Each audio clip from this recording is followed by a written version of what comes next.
Hello everyone, and welcome to the third lesson in the Middlegame series with Coach B and masteryourchess.com. In this video, we're going to take a look at two more Grandmaster games and how their way of thinking is guided by the imbalances of the position. Everyone has some sort of internal dialogue when it's their turn to move. Most players stare blankly at the board and think, if I go there and he goes there, and I go there, then he goes there. It's pure calculation, usually based on fear, aggression, or simply the desire to find something, anything that seems reasonable. However, if I stopped you from calculating and asked you, can you verbally break this position down for me, will you be able to do it? At any given moment, you should be able to lecture other players about the pros and cons of any position you reach. If you can't, it will be very hard to find the right moves. This is why many players, after they complete their opening, they feel lost and they don't know what to do next. They know something's wrong and something's missing, but they don't know what to do about it, and this creates a feeling of powerlessness. Once you master the imbalances, you can figure out pretty much any position by doing the following three things. First of all, make sure that you are aware of any threats by your opponent, and also do a quick search for any basic tactics that might be present. This is usually done subconsciously by players 1800 rated or up. However, if you are lower rated and you usually make blunders once in a while, or feel that you have serious tactical issues, then definitely it's a good idea to take some time to get on top of that. Once you made sure that there are no threats, then analyze the imbalances of the position for both sides. And third, think about what move or move series take advantage of those factors. So now let's take a look at how the imbalances dictate the course that both players take in our next game. In front of us we have the position that was reached after 11 moves in a game played by Gata versus Topalov in 2009. With white to move here, this is what white is thinking before making his move. Black's going to play the bishop to g7, and which will tie me down to the defense of the e5 pawn. My main advantages are the hole on f6 that his g6 created, a lead in development, and also his king is in the center. So I have to get something going before he plays the bishop to g7 and he castles. If I played the bishop to g5, eyeing the square f6, that doesn't accomplish anything after he plays the bishop to g7, since if I play the bishop to f6 and he takes my bishop, after I take the bishop back with the pawn, knight to g8 will win my pawn, since he's attacking it twice and I'm not defending it. That leaves me with queen to d2, followed by bishop to h6, and trading the dark square bishop, which might highlight the weakness on f6. Or I could play c4, trying to open up the position. Now, if I do play queen to d2, he plays bishop to g7, bishop to h6, and he takes the bishop. After the queen takes the bishop, knight f5, and I retrieve my queen to d2, he might play knight h4, and it doesn't seem that I'm going to accomplish much. So let's give c4 a try. And now it's black to move, and this is what he's thinking. This move, which tries to open up the position, makes a lot of sense. However, if he captures on d5, my knight will find a great home there, and there is a bishop versus knight battle, so I want my knights to be as well placed as possible. Since none of this worries me, I'll continue with my bishop to g7 and force his hand. Of course, he can chop on d5, and after I take back, he can stop me from castling with bishop to c5, but then I could simply move the bishop back to f8, and if he does take the bishop here, my king will take back and the king will be very happy on the square g7. And this can't be worse with the knight sitting on the magnificent square d5. So I will go with the bishop to g7. White now is thinking that he's about to castle, so I have to follow through with c takes d5. And black continues with knight takes d5, and he's thinking that I can't be worse with the knight on this square. Then white replied with bishop to c5.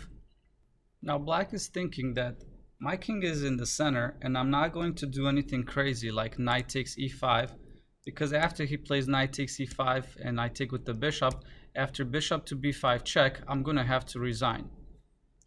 But I have no problem exchanging my dark square bishop. Now white is thinking, I'm not going to take on f8. That would help his king go to g7. I want to keep his king in the center. Therefore, I'm going to play queen to c1 and then exchange the bishop, followed by queen to h6 check, and moving the king back to the center and gaining control of the dark squares. Coming back after white played the move queen to c1, black is thinking, that's an interesting move. So he does intend to take on f8, and then after I take the bishop with my king, he's going to stop my king going to g7 with queen to h6. I'm also not very happy taking on c5, because after he takes with the queen and I bring the rook to c8, after rook 8 to c1, my king will be stuck in the center. So why give him anything? Seems to me that the problem with queen to c1 is that he's sticking his queen on a file that my rook can occupy. So I'm going to play rook to c8. And plus, I have a little tactic after he takes on f8. So from here, white did take the bishop on f8, and now black played knight to d4. So now white is thinking, okay, my plan didn't work, so I have to retreat my queen. So he's going to move the queen to d1. After this, knight took on e2, and then queen took on e2. Then the king took on f8, rook to c1, and then king to g7. And now from here, the game continued with another 43 moves, and then it ended up in a draw. So this kind of logical breakdown of a position works for grandmasters, and it will work for you once you master the imbalances. This next position was reached after 29 moves in a game played by Nisipeanu versus Milov in 2005. In this game, white could focus on thoughts of the potentially weak pawns on a6, c5, e4, and his pawns on f2 and h2, but he knows from experience that such a dynamic position calls for a dynamic solution. We will talk about this topic more in depth in other videos to come. Several things must have caught white's eye. The knight is pinned. If the bishop wasn't on h6, queen to h8 check would win.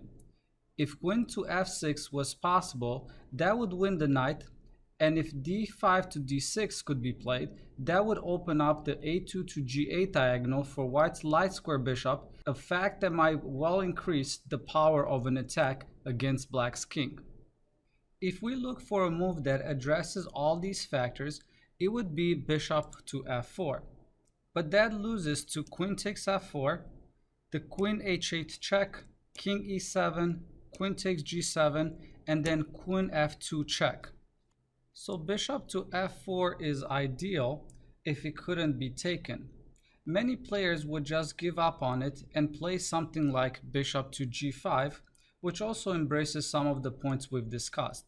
But here, black can play knight to h5, blocking the file, and even though after queen takes on e4, white has a slightly better position, one gets the impression that he should have been able to do much better. Coming back, white knew that bishop f4 was ideal, but not immediately possible. But instead of saying I can't, he went out of his way to find a move that would make bishop f4 a reality. And white played here rook to g4. An excellent move. Bishop f4 is threatened, and black has no good way to deal with it. After this, black played queen takes on h2, and after white played queen to f6, black resigned. He had no desire to see bishop to e5 and then bishop take on g7, where he would lose the bishop on e5 and also the game after that, or queen take on h6, and after d6, white is threatening checkmate with the queen take on f7, and there's nothing that black can do about that. And coming back after rook to g4, even if black would have chosen the best continuation, which would be king to g8, white would still be winning. After bishop to f4, queen to d7, the bishop would take on c7, queen takes c7, and now rook take on g6. The white rook cannot be taken because after f takes g6, d6 check, it's a discovery winning the black queen. And without capturing the rook, white has a much better position and also would win the game from here. As you could see, knowing the imbalances can help you figure out what's going on in most positions. Watching this middle game series will give you a firm understanding of these imbalances and how to use them in your games. You will then see a huge improvement in your rating and your chess understanding. Thank you for watching this video and stay tuned for more videos. If you liked my video, please subscribe and don't forget to check out my new website, masteryourchess.com, where you can learn, practice, test, and master your chess knowledge.